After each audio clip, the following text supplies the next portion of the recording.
Hello, and sorry about that. Audio was freaking screwed for a second because these assholes at Windows push out updates and it messes my sound software every time. I swear, there's no reason it should be messing with the sound software unless they're. I'd be surprised. They're putting new pieces of a code in each time to eventually have the NSA spying people or God knows what. It may sound ridiculous, but unfortunately, our world is heading in a dystopian direction where things that were unthinkable in the past are now all too likely. Because the US is going fascist. Um, I mean, I don't know if any of you followed the thing recently where the director of the FBI just refused. Basically, he said, "Oh, I don't have a budget," and just made excuses for the government. The director of the FBI not having a freaking budget for one of the largest intelligence agencies in the US, and basically probably trying to get Congress to give him a blank check to spend money without any oversight is what it really is about. Um, Trump's, of course, continuing to deport people to concentration camps. And then you get right wingers on YouTube. That's misinformation. No, it's not. It's a fact. When I did my Northstar Talks politics video about it, I literally read off of websites from mainstream media and some right wing asshole who I banned, so you don't see his comment anymore if you check that video. I banned him from my channel. He was sitting there and trying to call it misinformation. It's bullshit. It's bullshit when I'm literally reading off like an MSNBC and PBS websites. It's not misinformation.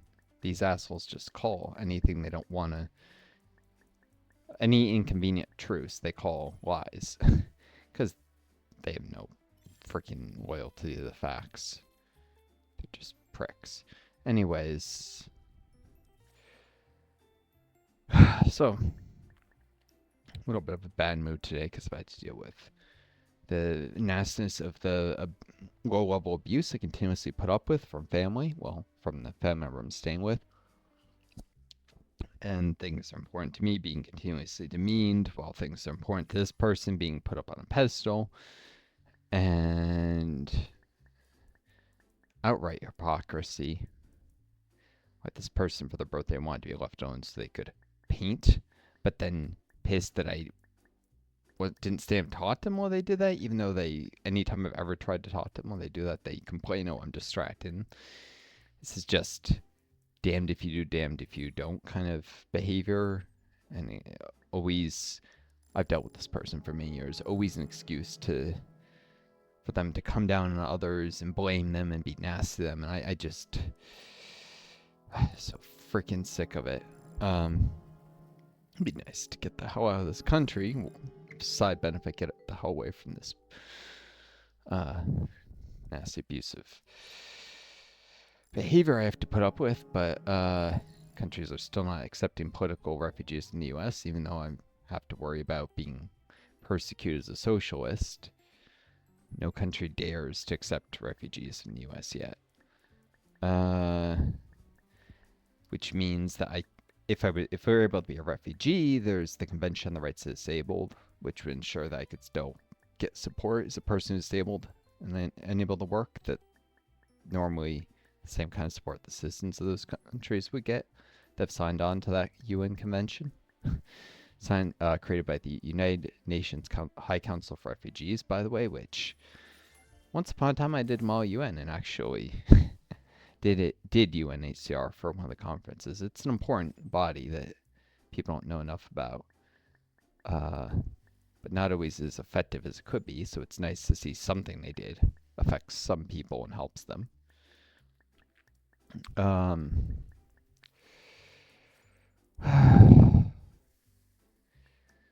But yeah, otherwise, most pathways for immigration require work visas or family reunification or like marriage to someone in the country. So yeah, none of those things are really. I mean, I'm too sick to work because with my long COVID, and I'm not also independently wealthy, so I can't just move in with on assets saved up, which is something that some people can do. And I don't have family in other countries, at least not that aren't like six branches removed or something. I have some very distant family, like very, very, very far removed in several European countries, but that doesn't count. You know, it has to be like cousin, brother, father, mother. I don't even think cousin counts. It has to be like nuclear family for reunification.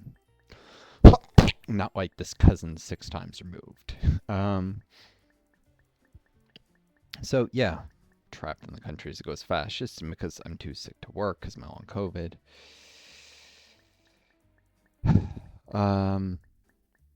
I don't know. Um,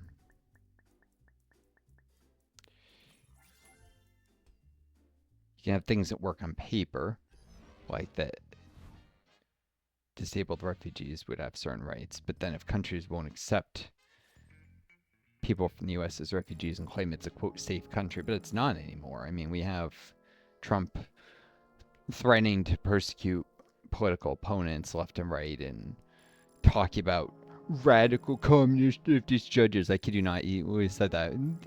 Judges are mostly right of center, and he's calling them communists. That should tell you something about what he's going to do to, well, actual socialists such as myself when he gets around to it. And, you know, already persecuting immigrants. It's U.S. is not a safe country anymore. But no country has yet dared to list the U.S. as an unsafe country for asylum purposes. There's also a degree of greed and selfishness involved. Countries don't want to have refugees. They've bought into this nationalist bullshit rhetoric that refugees are a drain on their resources. Well, I mean, able bodied ones aren't. And the disabled are still human beings. It's people like me. I mean, I should be treated as a human, not fucking screwed because the country I happen to be born into is going fascist and is going to eliminate Medicaid and food stamps, which is going to really screw me. My YouTube is nowhere near being big enough to monetize yet because YouTube is not showing my videos to anyone. The impressions are terrible. It's showing my video to like a person in a week sometimes. My videos, some of them, after it'll show a bunch of people in like the first 3 days, and then it'll go down to like one impression a week, which is ridiculously low. And it's YouTube intentionally trying to freaking suppress smaller channels. They don't like create policies of like you have to pay for storage or something. So instead, I think they try and screw smaller creators so that they can limit the amount of content that's created, and also has to do with profit sharing and revenue from ad sharing. Then more channels, they probably end up being pressured into splitting more of the ad revenue. That's just my hypothesis as to why they're doing this. I really don't know in the end why they're doing it. It's pretty clear that they are. And there's a bias, like most of these social media platforms, against any left-wing content.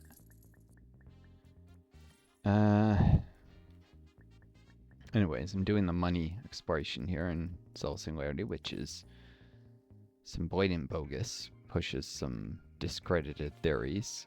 Some of them come from capitalists, some actually come from Marxists, but they're all discredited ideas about the history of money, and every one of them shows up without fail in this exploration. It's kind of annoying. Things about barter economies never really existed. At least they were never very extensive.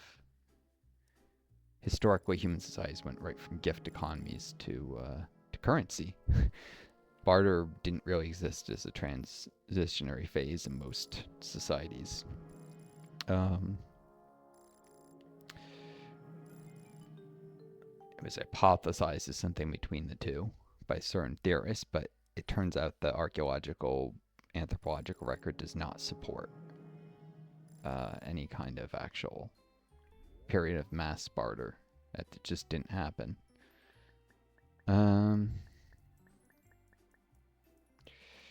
But it shows up here, and I don't know. It's funny because you get what you get is a mix of early Marxist and non-Marxist theorists saying this. So like Adam Smith, but also Karl Marx and Engels, they all pushed these ideas. It was like 1800s ideas about the evolution of money. Uh, Capitalists actually moved away from this stuff, but libertarians still buy into this crap. You'll still see libertarians spreading these theories, and I think the game creator is a libertarian, so that would explain why he's pushing this nonsense.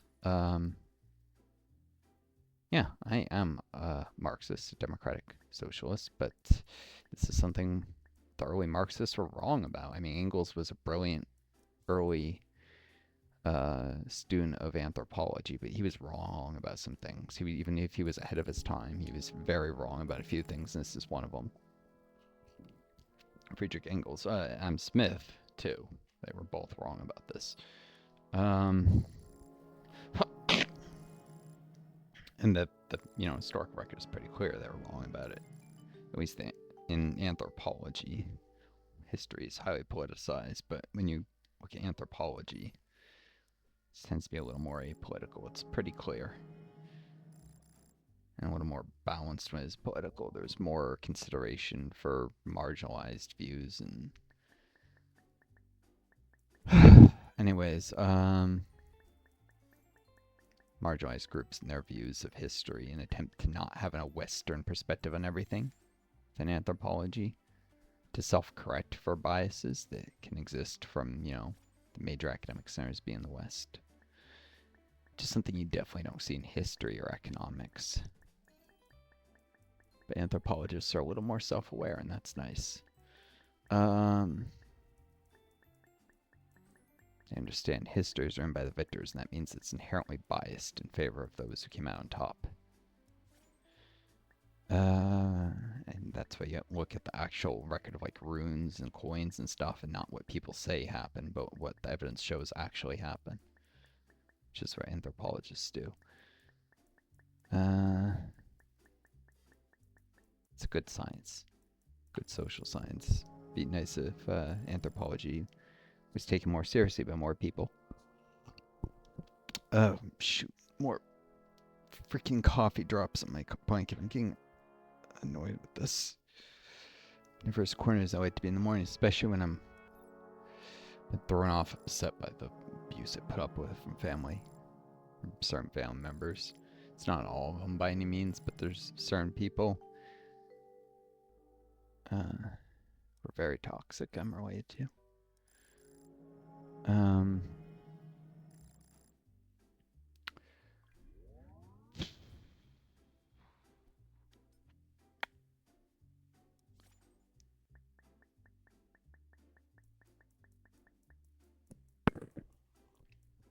I mean, one of them had this sinus infection. They literally had been telling them for months that they probably had some sinus infection. Like, no, you're wrong. You're full of shit.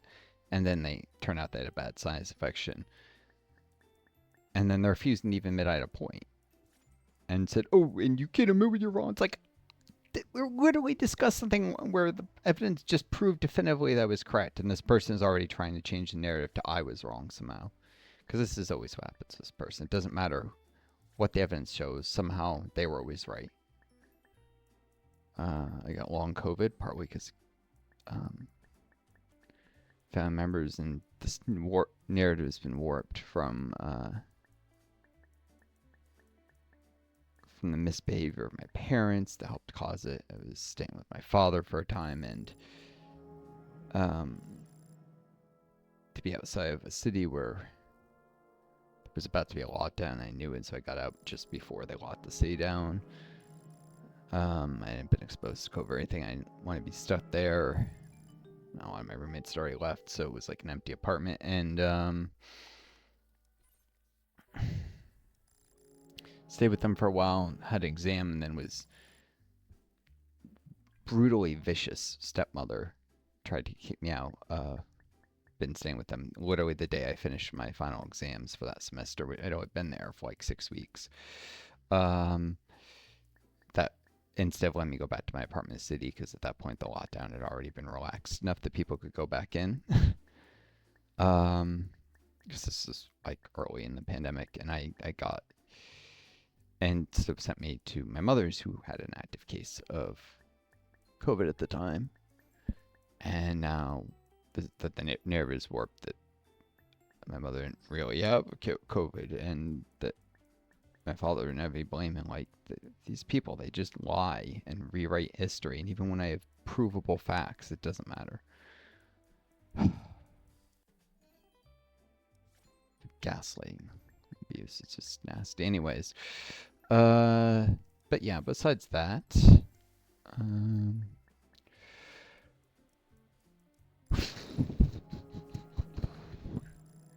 chugging along here, trying to produce content for this channel. And if you folks haven't subscribed to the channel, do. I'm not always such a annoyed mood, just having an argument with someone this morning, and then need to get to recording. Can wait to that.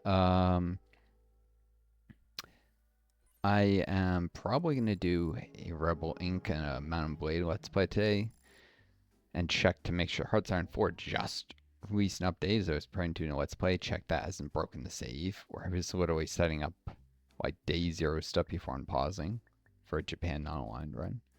Check that hasn't broken the save. You get bad news, you get bad news. Rains of pours, it seems like. Between the abusive tactics of family and that update coming when it did, and probably breaking saves, and I just not having a great day today. But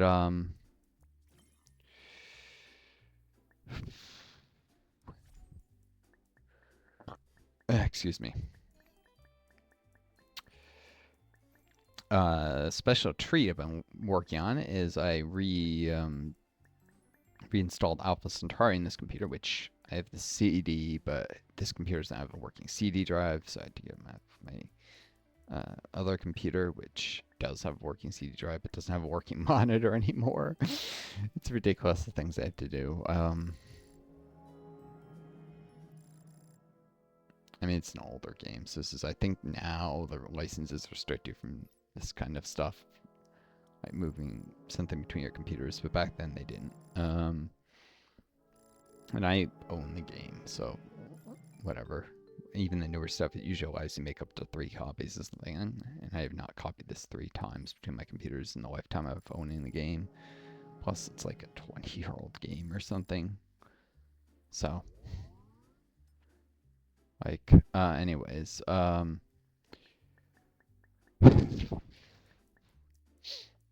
but yeah, at some point I'll do Alpha Centauri Let's Play, and now I've got it already reinstalled in this computer. It's a pretty small thing, even when you do the full install, that lets you run it the videos without having the CD in.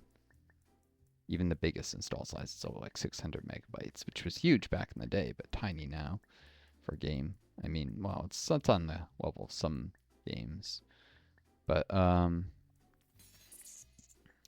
still rated by some magazines to be the best PC game ever made, and there's some interesting stuff in it. I think if you really get into it, there's a lot of strategic depth, and there's also the storytelling, and the commentaries in human society are pretty worthwhile. So I like it, and so it might be weeks or months before I actually start the Let's Play, but definitely thinking about it, hence the reinstall. Let's check the Beyond and Mesozoic Valley here quick.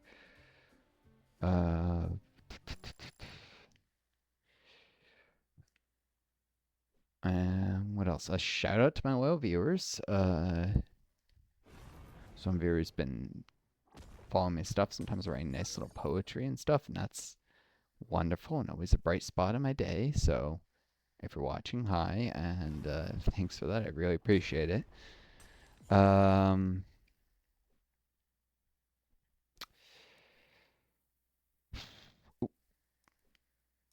This is silly and superficial, but I like to make this Dwarf Star 2 and this Dwarf Star 1 and the 3 in the 3rd slot. It's silly. After I'm done with the Butterfly Galaxies thing, I do these red dwarf things because you can sometimes get Darwinian cubes from them.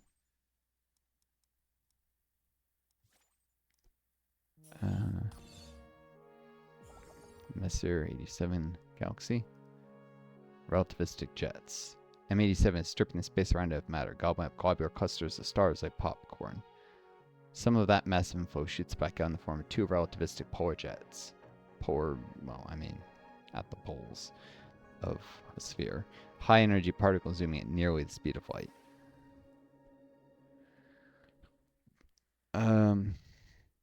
That's kind of like how black holes spit out gamma rays. The tendency of the universe is, well, it's to resist highly ordered structures, including even, a lot of matter being in one place in a black hole or something. There's all these mechanisms that shoot out relativistic jets and Hawking's radiation and, working towards the heat death of the universe, I guess. Towards everything being so far apart, and heard different versions of heat death as being really hot, really cold. I mean, there's probably a proper definition. Of course there's a proper definition, I should say, and I haven't bothered to look up which is the rest. But in the end, the universe would be really, really spread out and everything would be cold and shoot, give me a second. Freaking insects going crazy here. Sorry, gross millipede crawling around. I tried to get something to crush it, but by the time I did, it had already disappeared. Should have kept eyes on it. Then I would have known which way it escaped, and I probably hunted the little frick down. If I remember, it does not keep a clean house.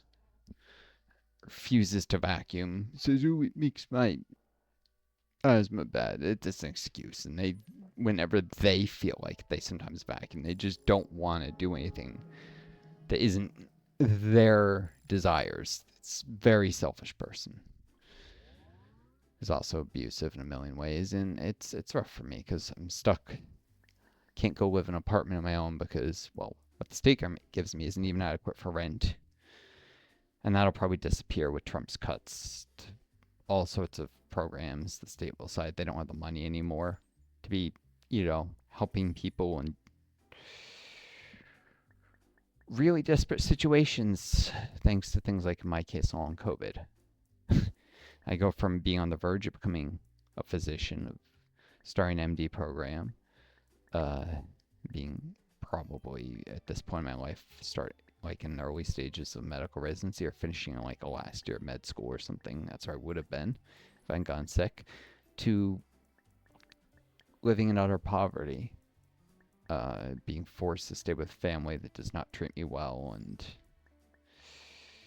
government that screws me over. We got a freaking letter from the Social Security Administration like a couple days ago, and they're like, I sent them a request for reconsideration or something. They said we can't do anything with this over the phone. It's not legible. Bullshit. And then now, after no contact for a while, then they sent me something. We can't do anything with your reconsideration request because we requested 2 times in writing. You sent us that you didn't say anything. It's like they requested nothing in writing. I've gotten no letters from them, and they told me over the phone that they could do nothing with my appeal because they, quote, couldn't read the handwriting, which is a load of shit. And then acting as if they did something with it anyways. They're just lying. I suspect this has something to do with Doge and the chaos the government's been thrown into, but they're just freaking lying at this point. They didn't request anything in writing. And the specific thing they requested, W-2s for some missing income stuff, I was not able to get anyways because when I went through my congressman's office, the IRS said, oh, we don't keep W-2s for that far back for a job that I couldn't find any W-2s for that I still had records. It was a while back. And the Social Security Administration appearing to have inaccurate data.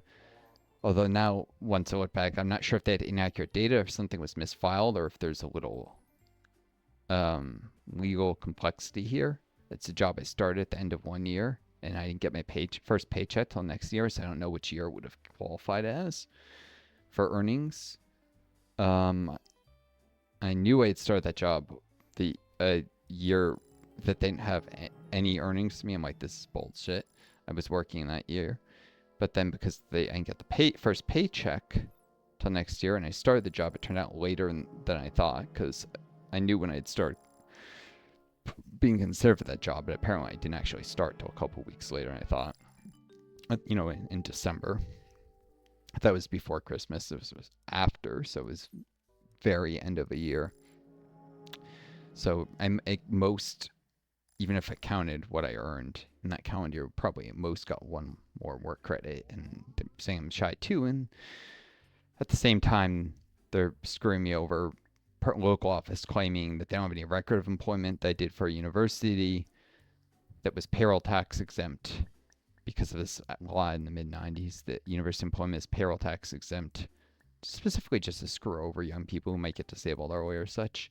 And that's bullshit because they called the national office and they do have records of that employment, but they also have records that there was no payroll tax contribution because it was, I then called the university and confirmed that it's because of this rule in the 90s that they weren't required to pay in payroll tax, so they didn't. Like, there was just no choice about the matter. It's not like I could have opted in or something.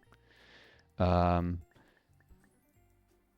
the bureaucrat at the university would have called it the Safe Harbor Act, which is such a fucking bullshit name because this is the opposite of safety for young people who work for university and then maybe they get disabled soon out of school. This only really affects either people who are 21, so that would be like what, junior or senior year, depending on when you start undergrad, because some people take a year off, some people are a little older, or go to grad school like I did and we're working for the university. It doesn't matter that I did the same work for the university that I later did for private industry, and I got payroll tax from the private work and not for the university. Doesn't freaking matter. This rule screwed me over. So,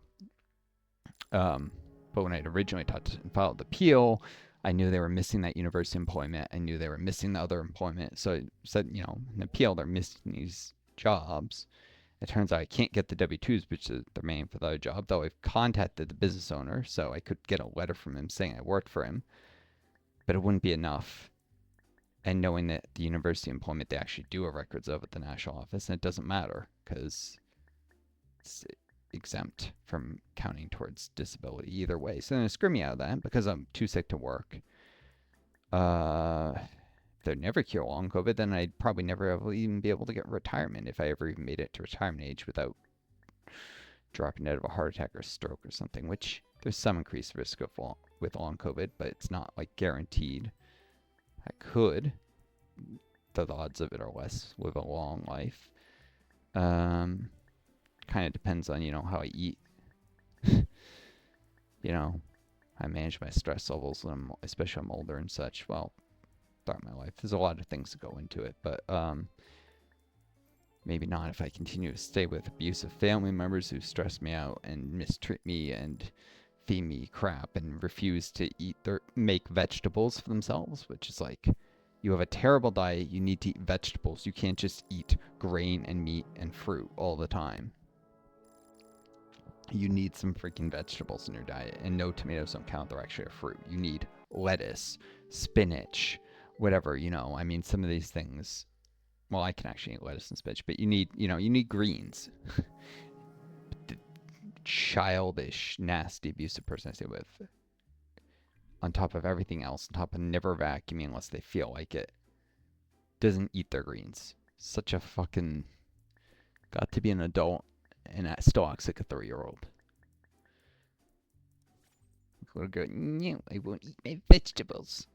So pathetic. I've always been way more responsible in this, and when it was more within my control, took better care of myself. But this person has my car all the time to get to work because they haven't budgeted well enough that they have their own car because they're irresponsible and can't manage their own life well.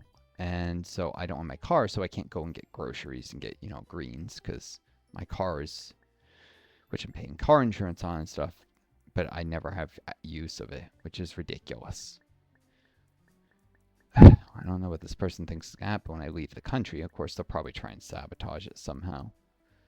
Because I'm not going to keep paying that car insurance forever on a car I never get to use. If I leave the country at that point, it's like, this person needs to get their shit together and budget correctly.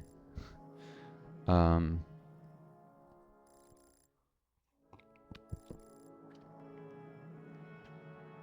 they get their hands on money, they spend it on splurge on some expensive, highly processed, unhealthy food instead of saving up money for the future. Or some other waste of money. They have like multiple subscriptions to video streaming. It's like you don't even use all of these. Cancel some of your subscriptions. It's just all the bad habits of someone who can't handle money correctly and then arrogantly thinks they're great with money. It's ridiculous. Because they're white and were raised upper middle class. They think that they're poor, but they were raised upper middle class. They automatically think that everything they do is golden. And this is part of what's the problem with the whole freaking U.S. is a whole class of people who can't wrap their head around the U.S. not being the perfect shining city on the hill they've always been raised to think it is. And when the system falls a little short of its promises, they turn to outright fascism, like Trump is doing, rather than face the cognitive dissonance. The system always needed improvement, was never perfect, and now that we're coming and paying the price for some of our past mistakes, we need to come to terms with those mistakes. Things like wildly overspending on the military instead of infrastructure investments are now coming to harm the U.S. economy. As countries that more aggressively invest in infrastructure, like China, Korea, Japan, Taiwan, outcompete the U.S. in global markets. It's because they invested in ports,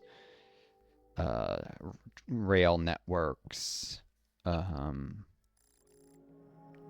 airport expansions. Even they invest in all kinds of infrastructure. In the U.S., just invested in endless military spending, a lot of which just went to defense company profits on ridiculously overpriced stuff, where a lot of the money being paid for like tanks and stuff was just actually not the real cost of production, but was going into the pockets of the CEOs and the stockholders who were living, in mansions. So really, money was being spent on luxuries for the very rich who own the defense companies instead of investing in the country. And now the U.S. has, an enormous debt made worse by like the Bush tax cuts and the Trump tax cuts for these very same pricks who own defense company stock.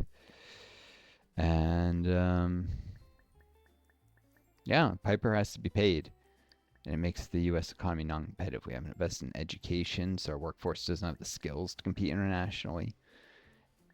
People say, oh, just the labor is so much cheaper overseas. And yes, it's somewhat cheaper. But it's not even as if there weren't ways. We relied on an increasingly outdated minimum wage system, whereas if you're going to stick with this bullshit system that is capitalism, there's more competitive ways you could have done things like wage subsidies and cutting the minimum wage to very, very little, so people still bring home the same amount of money, or ideally more, because minimum wage is not enough to live on, and yet companies pay less. Or a universal basic income. It could have allowed the minimum wage to be cut. And these are not things I endorse, mind you, at least not since I moved away from being a capitalist.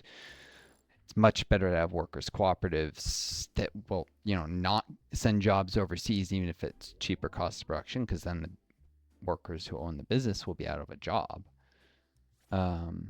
Usually, Mondragon does a little outsourcing to Latin America, but that's the largest network of workers' cooperatives in the world, the Mondragon Corporation in Spain, but they do most of their manufacturing in Spain because otherwise the people there would not have a job. And they remain profitable because they don't have these inflated CO salaries and such, and all sorts of waste to hide those salaries and justify it, and not maintaining adequate reserves by giving all the money to stockholders. So when the economy is in recession, private companies will suddenly they'll be forced to take loans that may have high interest rates or move their operations overseas, or various things they can't survive without doing these things, traditional privately owned companies, because of the system of private ownership.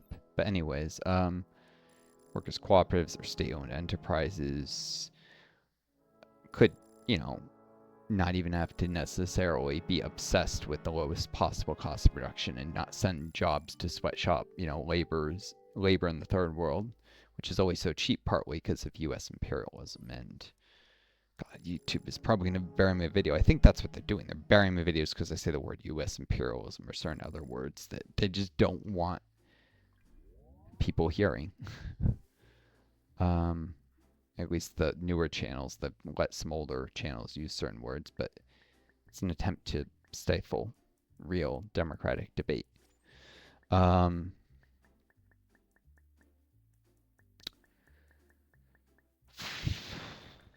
yeah, you get these people making like $2 a week sometimes.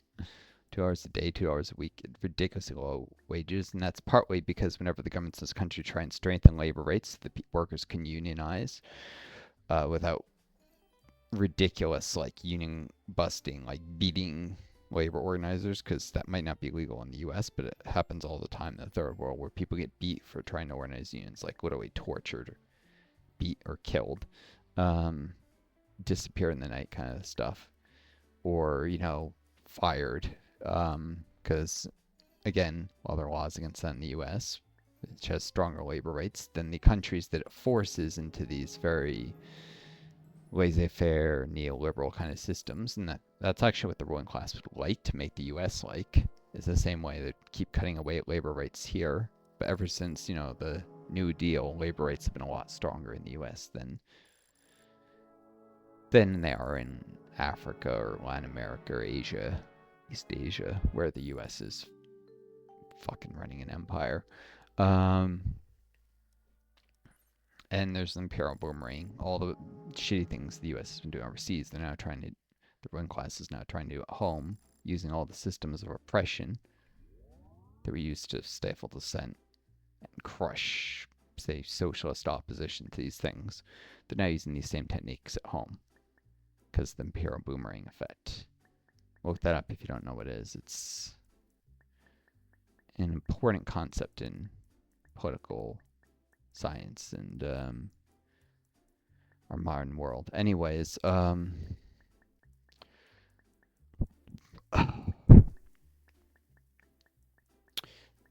very brief summary of the imperial boomerang is any system of oppression that's developed to oppress people overseas eventually gets used on the domestic population of the country that's running an empire overseas. That's not a perfect definition, but again, look it up for a better definition. It's a quicker video.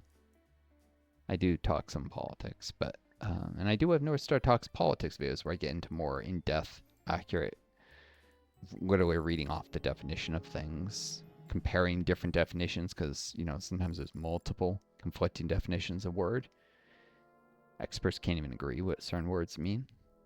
Neoliberalism is a great example where different people define neoliberalism to be different things.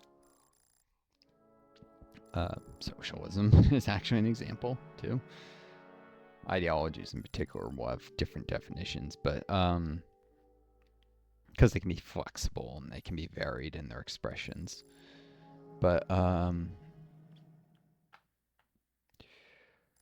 so you probably can't even hear me tapping my mouse there, just kind of tapping, knock on wood kind of thing. But probably shouldn't do that to my mouse. But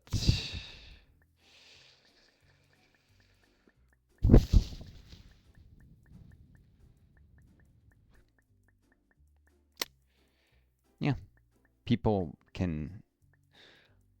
We practice doublethink in the U.S., like Orwell is the term, which is funny because Orwell was a socialist, but he was a fierce critic of the Soviet Union. He would have been like, these people today are like, China's not real socialism, it's a version of socialism. People were assholes like Orwell saying the same thing about the Soviet Union.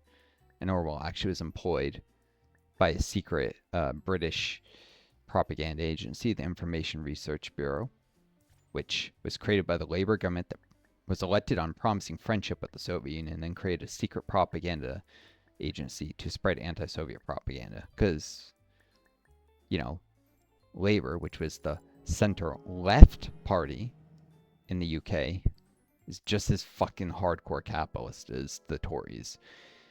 The British very much pioneered this. There are two parties, but they're really just different sides of the same coin shit that was brought to the US. Although America's founding fathers supposedly thought they'd create a system that wouldn't have political parties. But, yeah. So Labor were a bunch of lying hypocrites, just like the Democrats are a lying hypocrite center-left party in the U.S. Labor in the U.K. has long been that way. But yeah, Orwell was secretly employed by the Information Research Bureau, which for a long time its very existence was secret, though it's now very much declassified. Um, and yeah, he was a piece of shit. He was also a date rapist, and okay, you probably freaking bury my video because he said that word. He tried to force himself on a girlfriend he had, Orwell, at one point, and then that girlfriend broke up with him because, of course, she did. Any person with self-respect would. Or Orwell should, in today's world, would have gone to jail for that, and he should have.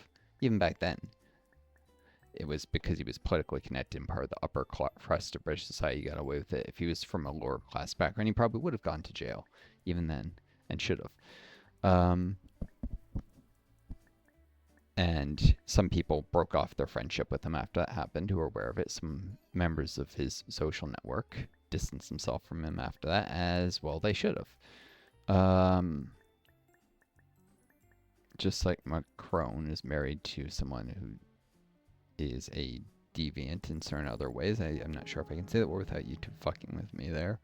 But word starts with the P and ends with an ILE. Macron's wife. Yeah. Anyways, rich people can truly get up to some evil stuff, and they get away with it. And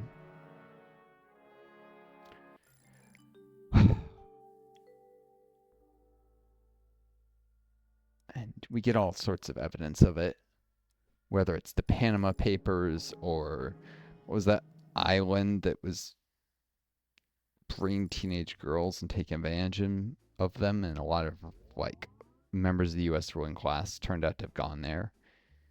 Frickin' Noam Chomsky had visited that island and claimed he never saw anything inappropriate, but I'm not sure you can believe him. Noam Chomsky was always part of the controlled opposition to capitalism.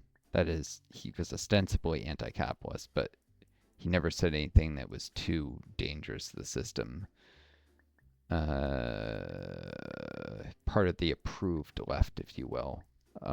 Michael Prenti talks about these kind of people in some of his books, and Chomsky definitely fits the definition. Which is a shame. When I was younger, I used to think Chomsky was so brilliant, but as I got older, I realized he was like this. Some people never realized he was like this. He's like this. It's a shame. When I was at one point, I thought Elon Musk was this, going to change the world for the better, and then I realized he's a piece of shit who's descended from an emerald mogul, and he's like a neo-Nazi. So, if as you get older, you realize the lies you've been told, and that some of your initial heroes aren't really heroes at all, or you act like a stubborn person with no intellectual integrity, and you refuse to admit you were wrong. And then you become like certain family members I'm related to, or God knows how many countless people I've met who just refuse to ever admit they were ever wrong about anything. Intellectual integrity is, in large part, the ability to admit you were wrong when faced with evidence that proves you were wrong, and to go where the evidence leads you. And it's quite uncommon. Not to be confused with academic integrity, which is like not plagiarizing. Intellectual integrity refers to something entirely different, although occasionally people misuse the term. And Google doesn't help because they'll try and intentionally conflate the terms. But yes, intellectual integrity is the ability to admit you were wrong, to avoid letting cognitive dissonance prevent you from admitting fault, admitting mistakes, changing your views about the world. And it is associated with academia because professor types, philosophers, are traditionally expected to have high intellectual integrity. Otherwise, you get things like how physics was stuck in certain views of the world, and Einstein's ideas were rejected for a long time, for instance, about how the way the universe worked, even though he was completely correct, or mostly correct, certainly more correct than the previous models. And people just rejected and scoffed at Einstein's ideas early on because they lacked the intellectual integrity to admit that the math was correct.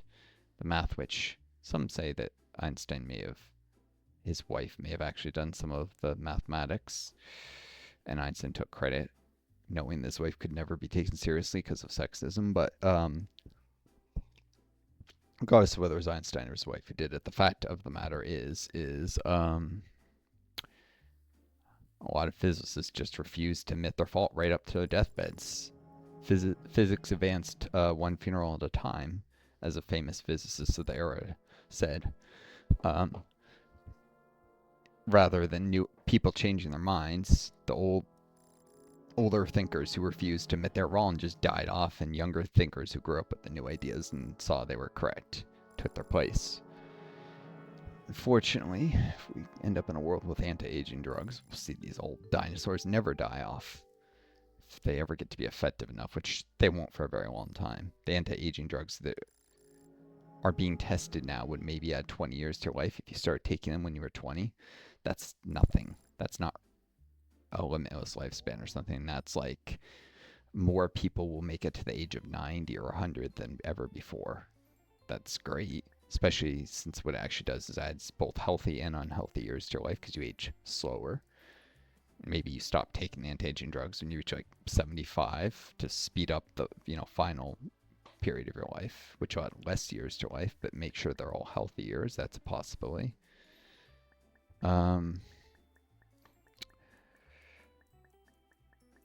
So, but even only adding, say, 15 years a healthy lifespan, that's still something to make, 60 the new 75 and 35 the new 25 or something, Wouldn't hurt.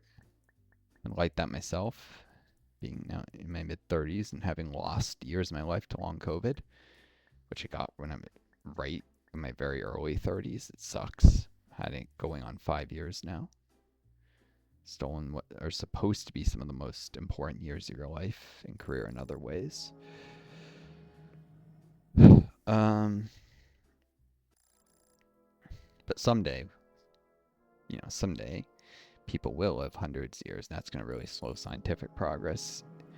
Ironically, even though long lifespans should allow people to get more education, just because we have these dinosaurs who refuse to ever admit they're wrong about anything, and they dominate thought for much longer if they live longer. The named professors and such, people hold named chairs, and I saw some of this when I was in academia myself. It's dinosaurs who could never worked for a couple of people like that. A couple of the professors I did research for, they were old dinosaurs, also racist, sexist pigs.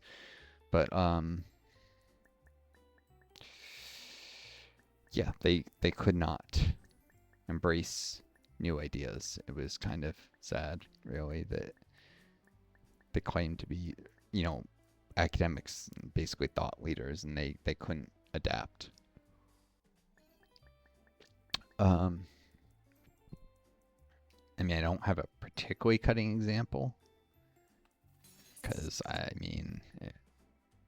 it's not like there were any big revolutions in biology and thinking of stuff that were happening at the time. I did have some professors, not that I worked under, but that were teaching, who couldn't wrap their minds around the cancer stem cell theory.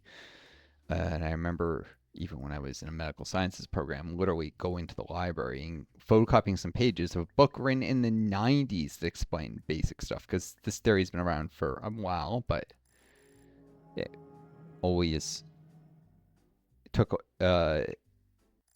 and then some journals that were published like 2013 that because a lot of the really key evidence for it came out like 2013, 2014, but the theory's been around since the late 90s. But sending some of the stuff to this professor who didn't recognize the theory, hadn't even claimed I've never even heard of it. It's like, I'm sure you've heard of it. Or forget, or maybe challenge me. It's like, any evidence, like in the medical library, this was a graduate program at a medical school. It was easy enough to find proof and support for this. But, some of the teachers had still not wrapped their heads around these ideas because they weren't being taught when they were in grad school. They were in grad school like in the 70s or something. 80s, definitely before this theory came into existence. And it's like, how we never cure cancer when people can't even, it's not a perfect theory, but when people can't even look at, say, the cancer stem cell theory and say there's something valuable we should learn there, because they're just so stuck up their own asses that they can't even acknowledge that there's strong evidence for it from cell sorting experiments, among other things. So when you take a tumor and digest the tumor up and break into individual cells and do cell sorting, there's a population of cells that absorb certain dyes and retain certain dyes, I should say. A population that doesn't. The reason that's significant is you have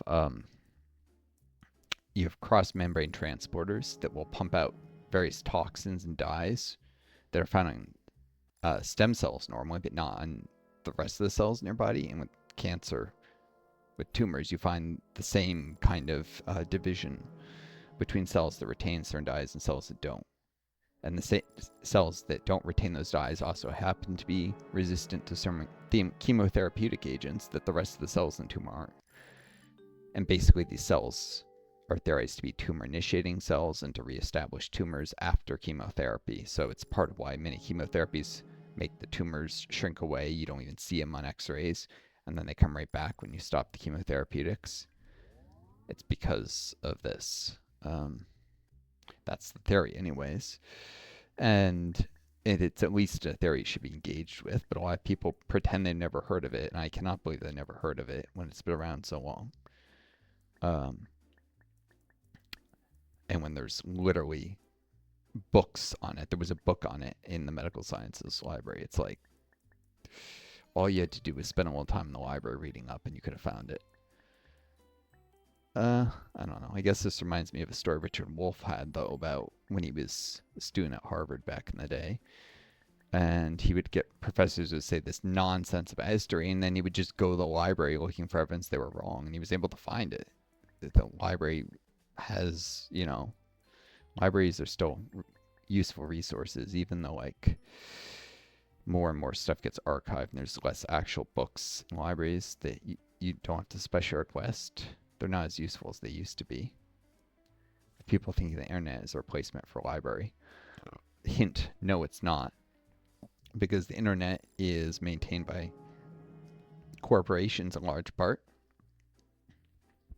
A lot of websites are controlled by corporations, and the search engines we use to find stuff are corporate control.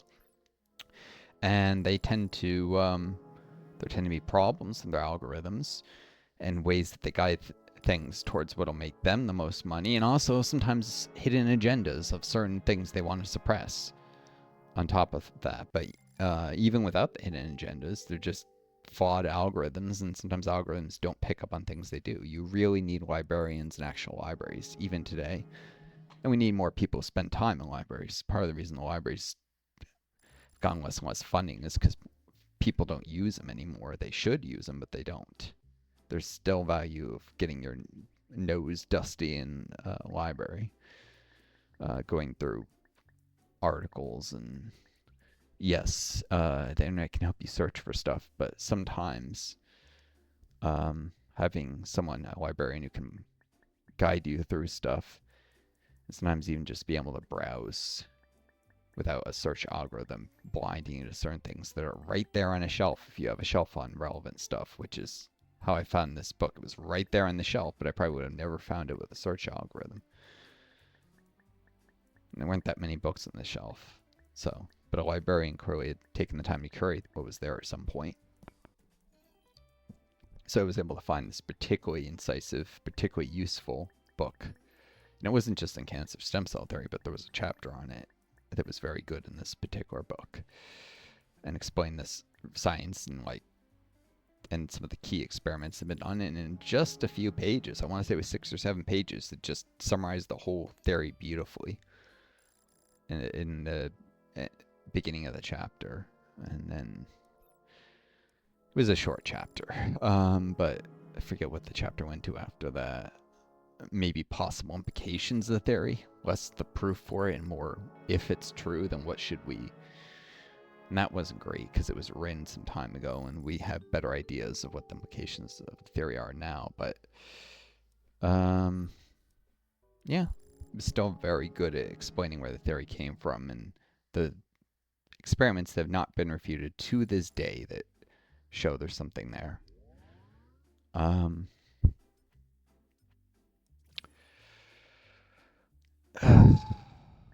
Anyways, and the point being, there's a lot of stuff like that you can come across in libraries. I am an unrepentant library nerd. I should try to get a job in my local library. I'm like, is there anything you can do? I have long COVID, I know, and I have limited energy and limited capabilities to be on my feet for very long periods of time. Surely there's something I can, help out with a few hours a week. Could always use a little extra help. That's the thing, people always say they could use a little extra help, but then when you actually offer it, if it's only they'll renege. They don't want, probably they want to save jobs for their friends, people they're connected to, but I really could have used the job, and one of the few places that will respect the disability accommodations that are necessary for long COVID is maybe a government job, in theory. Although it wouldn't be enough to earn substantial amounts of money, because I'd be able to work like one shift a week. That's not even considered sufficient to not get disability. It's not, you're still considered fully disabled if that's the most you can work. But that's probably the most I can work, is like one shift a week. And it would leave me exhausted the rest of the week. Well, anyways, I hope you folks enjoyed this video. Take care of each other. Be kind to yourselves, and may always find a guiding star to lead you home. Till next time, this is Northstar. I do.